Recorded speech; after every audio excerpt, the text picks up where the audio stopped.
ಮುಂಡಗೋಡ ತಾಲೂಕಿನಲ್ಲಿ ಜಾರಿಯಲ್ಲಿರುವ ಕೆರೆಗೆ ನೀರು ತುಂಬಿಸುವ ಯೋಜನೆ ಹಾಗೂ ಫಲವತ್ತಾದ ಕೃಷಿ ಭೂಮಿಯನ್ನ ವಶಪಡಿಸಿಕೊಳ್ಳುತ್ತಿರುವ ಬಿಡದಿ ಯೋಜನೆಯ ವಿರುದ್ಧ ಜೆಡಿಎಸ್ ಕಾರ್ಯಕರ್ತರು ತೀವ್ರ ಆಕ್ರೋಶ ವ್ಯಕ್ತಪಡಿಸಿದ್ದಾರೆ.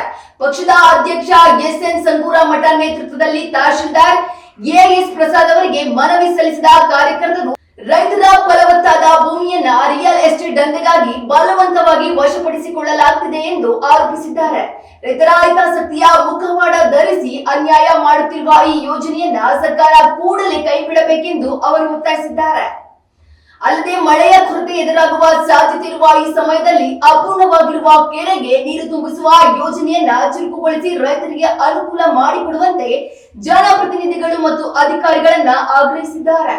ಈ ವೇಳೆ ಪಿಎನ್ ಅಂತೂಜಿ, ರಾಜಶೇಖರ್ ಪಾಟೀಲ್, ರವಿ ತುಂಬರಗಿ ಮತ್ತು ವಿನೋದ್ ಬೆಂಡಲಗಟ್ಟಿ ಸೇರಿದಂತೆ ಹಲವರು ಉಪಸ್ಥಿತರಿದ್ದರು.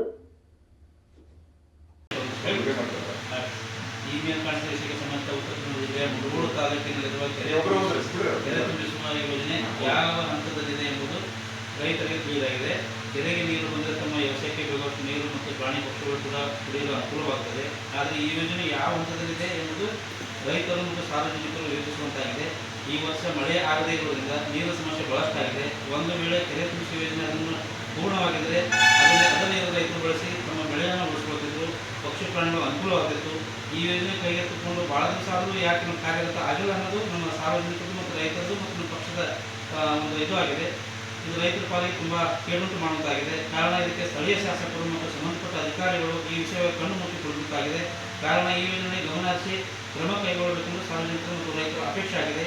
ಹಾಗೂ ಬಿಡದಿ ಮತ್ತು ಹಾರೋಹಳ್ಳಿ ಅತ್ಯಂತ ಫಲವತ್ತಾದ ಕೃಷಿ ಭೂಮಿಯನ್ನು ಬಲವಂತವಾಗಿ ವಶಪಡಿಸಿಕೊಳ್ಳುತ್ತಿರುವ ಹಿಂದಿನ ಉದ್ದೇಶ ಬೃಹತ್ ರಿಯಲ್ ಎಸ್ಟೇಟ್ ದಂಧೆ ಆಗಿದೆ.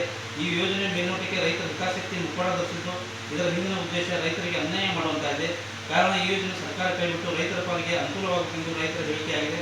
ಮುಂದಿನ ದಿನಗಳಲ್ಲಿ ಈ ಮೇಲ್ಕಾಣಿಸಿದ ರೈತರ ಮತ್ತು ಸಾರ್ವಜನಿಕರ ಸಮಸ್ಯೆಯನ್ನು ಕೂಲಂಕಷವಾಗಿ ಪರಿಶೀಲಿಸಿ ಕ್ರಮ ಕೈಗೊಳ್ಳದಿದ್ದ ಪಕ್ಷದಲ್ಲಿ ರೈತರು ಮತ್ತು ಸಾರ್ವಜನಿಕ ಶಾಖಕ್ಕೆ ಗುರಿಯಾಗಬೇಕಾಗುತ್ತೆ. ತಾವು ದಯವಿಟ್ಟು ತಮ್ಮ ಜನಪ್ರತಿನಿಧಿಗಳ ಬಗ್ಗೆ ಹೆಚ್ಚಿನ ಬಗ್ಗೆ ರೈತರ ಬಗ್ಗೆ ಮತ್ತು ಸಾರ್ವಜನಿಕರ ಬಗ್ಗೆ ಗಮನ ಹರಿಸಿ ಒಳ್ಳೆಯದನ್ನು ಮಾಡಬೇಕಂತ ತಮ್ಮಲ್ಲಿ ವಿನಂತಿ.